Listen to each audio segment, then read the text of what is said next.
Welcome to this video on the BowTie method. My name is Alex de Ruiter and I'm the product manager for BowTie XP. BowTie XP is a risk assessment software tool that visualizes complex risks in an understandable diagram. It follows the BowTie methodology for risk assessment, which allows you to structure your thinking and uncover holes in your risk management. In this video, I'll introduce the BowTie concept and how it is used in the BowTie XP software. I've opened up an example about driving a car, and what you see right now on the screen is the starting point for any BowTie.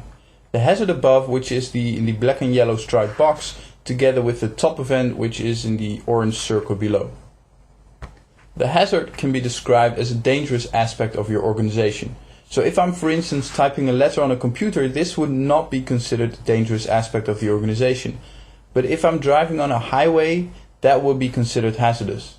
And although an organization needs hazards to operate, they are the source for incidents. So the hazard in this example is driving a car, although you could specify it more if necessary. Now below it is a top event, and the top event is the first moment you lose control over the hazard. We haven't hit anything yet and there's no damage, but we have lost control. In this case, the generic wording loss of control over car works quite well.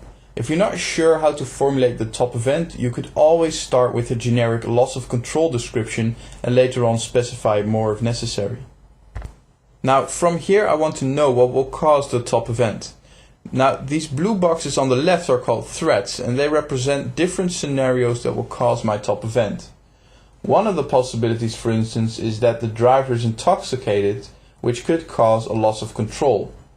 Another threat, however, could be slippery road conditions, which might also cause a loss of control over the car. On the right side there are red boxes, which are called consequences. There can be different consequences resulting from a single top event. One could be, for instance, hitting a pedestrian, another could be entering the water, or even a car rollover.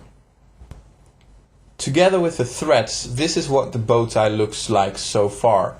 BowTie XP gives me a clear overview of all the different scenarios that could unfold around driving a car. It could be that the road condition is slippery, causing a driver to lose control over his car and hit a pedestrian. Another scenario could be that a driver is intoxicated, causing him to lose control over the car and drive into the water. The combinations of all these threats and consequences give you an overview of the possible incidents that might occur. Some of them could already have happened and some might not. One of the benefits of the BowTie method is that it includes all credible scenarios, not only the incidents that have already happened, which allows you to be truly proactive in managing risks. After you have identified these scenarios in BowTie XP, you start adding barriers, which are whatever the organization does to prevent these unwanted scenarios from unfolding. In the case of slippery road conditions, a driver could postpone his driving based on the weather report, which is one barrier. If he does go out, defensive driving will help prevent a loss of control over his car, which is the second barrier. The anti-lock braking system is the last line of defense, and if this barrier also fails, we lose control over the car. There are also barriers on the right hand side. And these barriers aim at recovering from or mitigating a loss of control before more serious consequences occur. So far, the BowTie diagram has given me an overview of all the unwanted scenarios and how I plan to prevent those scenarios by adding barriers. However, no barrier is perfect. There are holes in any barrier, either because the barrier isn't adequate for a scenario or because the reliability is lacking. The BowTie method allows you to identify factors which will create these holes in your barriers, making them less effective. These are called escalation factors. For example, if one of my barriers is a secure door which closes automatically using electricity, a power failure will disable this barrier. So we can add an escalation factor called power failure to the barrier's security door. Escalation factors will allow you to take your risk assessment one step further and make explicit how barriers can fail. Of course, there's one logical last step, which is to add barriers to escalation factors. So in the case of a power failure, a backup generator could be a good escalation factor barrier. This is the core of the BowTie method.